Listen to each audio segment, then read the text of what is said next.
नमस्कार, मैं हूँ रुचि शर्मा। वेब3 की दुनिया की तमाम बड़ी खबरें लेकर हाजिर हैं हम। तो चलिए एनएफटी, मेटावर्स और स्कैम से जुड़ी खबरों पर डालते हैं एक नजर। सबसे पहले खबर सोलाना टोकन की। सोलाना एक proof of stake layer 1 blockchain है जो इथेरियम की तरह कई ऑपरेशन ऑफर करती है, जिसमें डिसेंट्रलाइज्ड फाइनेंस एप्लीकेशन और नॉन फंजिबल टोकन्स शामिल हैं।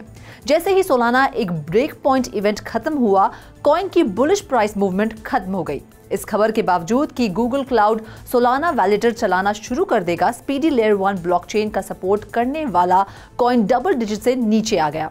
एनएफटी एक्टिविटी में गिरावट के बीच पिछले 24 घंटों में स्पीडी लेयर 1 ब्लॉकचेन सोलाना का समर्थन करने वाले टोकन में गिरावट आई है। सोलाना बेस्ड एनएफटी वॉल्यूम में गिरावट के बीच एसओएल का रीसेंट बेरिश प्राइस एक्शन में देखा जा सकता है।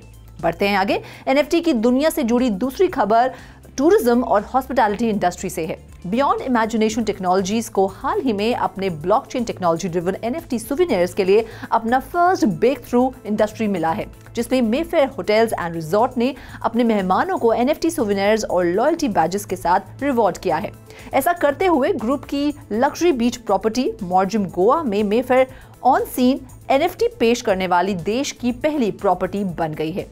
एक मीडिया रिपोर्ट के मुताबिक ईटी हॉस्पिटैलिटी वर्ल्ड से गोयल ने एनएफटीज और टूरिज्म और हॉस्पिटैलिटी इंडस्ट्री बिजनेसेस के लिए इसकी वैल्यू के बारे में बताया है। उन्होंने कहा है कि लार्जर ब्लॉकचेन अम्ब्रेला में टेक्नोलॉजी को लागू करने सबसे बुनियादी और आसान काम है, जो साथ ही होटल्स और टूरिज्म बिजनेस को बनने में मदद करता है।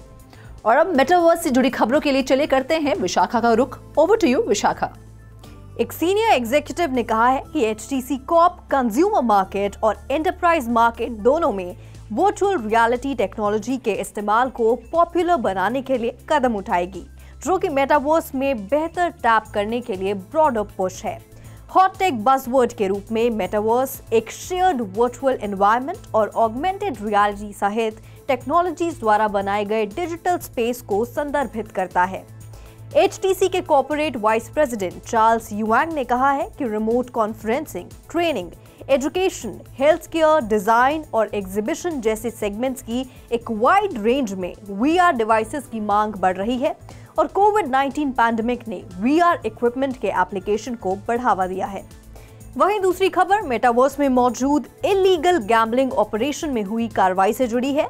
4 यूएस स्टेट रेगुलेटर्स ने स्लॉटी के खिलाफ कार्रवाई दर्ज की है, एक वर्चुअल कसिनो जिस पर उन्होंने आरोप लगाया है कि मेटावर्स में निर्मित एक इलीगल गैम्बलिंग ऑपरेशन में इन्वेस्टर्स को लुभाया जाता है।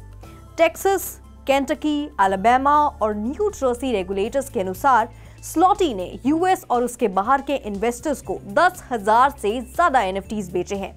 यह दावा किया गया है कि ये एनएफटीज निवेशकों को कंपनी के मुनाफे में हिस्सेदारी का हक देंगे, जिससे वे प्रभावी रूप से फर्म में शेयर होल्डर बन जाएंगे। सिक्योरिटीज को बेचने के बावजूद कंपनी उन्हें यूएस सिक्योरिटीज और एक्सचेंज कमीशन के साथ रजिस्टर करने में विफल रही है। इसके अलावा ये इन्वेस्टर्स को कंपनी या फाउंडर्स के एड्रेसेस, एसेट्स, लायबिलिटीज और रेवेन्यू जैसी जरूरी जानकारी प्रदान करने में विफल रही है। Over to you Sandeep. तो यूएस डिपार्टमेंट ऑफ जस्टिस ने सोमवार को घोषणा की है कि उसने जेम्स जोंग के रेसिडेंस पर पहले से अनअनाउंस 2021 की छापेमारी के दौरान चोरी हुए बिटकॉइन में लगभग 3.36 बिलियन डॉलर्स जब्त किए थे। डीओजे ने कहा कि यूएस अथॉरिटीज ने 9 नवंबर 2021 को जॉर्जिया के गेंसविल में उसके घर की तलाशी के दौरान जोंग से लगभग 50,676 बिटकॉइन जब्त किए, जिसकी कीमत 3.36 बिलियन डॉलर से अधिक थी। ऐसे में डीओजे की फरवरी में घोषित क्रिप्टो एक्सचेंज बिटफिनेक्स के 2016 हैक से जुड़ी एलिजिडली की गई क्रिप्टो करेंसीज में 3.6 बिलियन डॉलर्स की जब्ती के बाद यह डीओजे की अब तक की दूसरी सबसे बड़ी फाइनेंशियल सीजर है। अथॉरिटीज के अनुसार जोंग ने इलीगल सिल्क रोड मार्केटप्लेस से बिटकॉइन चुराया। एक डार्क वेब फोरम है जिस पर ड्रग्स और अन्य इलिसिट प्रोडक्ट्स को क्रिप्टो करेंसी के साथ खरीदा और बेचा जा सकता था। तो आपको सदर करने वाली अगली दूसरी बड़ी खबर की तरफ रुख करते हैं। सिक्योरिटीज एंड एक्सचेंज कमीशन ने ट्रेड कॉइन क्लब में शामिल व्यक्तियों के खिलाफ आरोप जारी किए हैं। धोखाधड़ी वाली क्रिप्टो पोंजी स्कीम जिसमें क्रिएटर डॉवर टॉरेस ब्रागा, साथी जॉफ पैराडाइस, केली ओनालानी, अकाना टेलर और जोनाथन टेट्रोल्ट भी शामिल है। यूएस रेगुलेटर के अनुसार इस स्कैम में दुनिया भर में 100,000 से ज्यादा निवेशकों से 82,000 बिटकॉइन जुटाए गए थे, जो उस समय $295 मिलियन मूल्य के थे। ऑफिशियल कंप्लेंट में एसईसी ने बताया कि ब्रैगा द्वारा बनाया गया मल्टी लेवल मार्केटिंग प्रोग्राम 2016 से 2018 के बीच चली। इस योजना ने एक कथित क्रिप्टो एसेट ट्रेडिंग बॉट की ट्रेडिंग एक्टिविटीज से प्रॉफिट का वादा किया था। ऐसे में आज के लिए बस इतना ही। ऐसी वेब3 दुनिया से जुड़ी खबरों से अपडेटेड रहने के लिए सबसे पहले लाइक एंड शेयर करें हमारा वीडियो, सब्सक्राइब करें हमारा यूट्यूब चैनल और लेटेस्ट अपडेट्स हमेशा पाने के लिए बेल आइकन दबाना ना भूलें। मैं संदीप कसालकर फिलहाल आपसे विदा लेता हूं। Do watch 3.0 TV।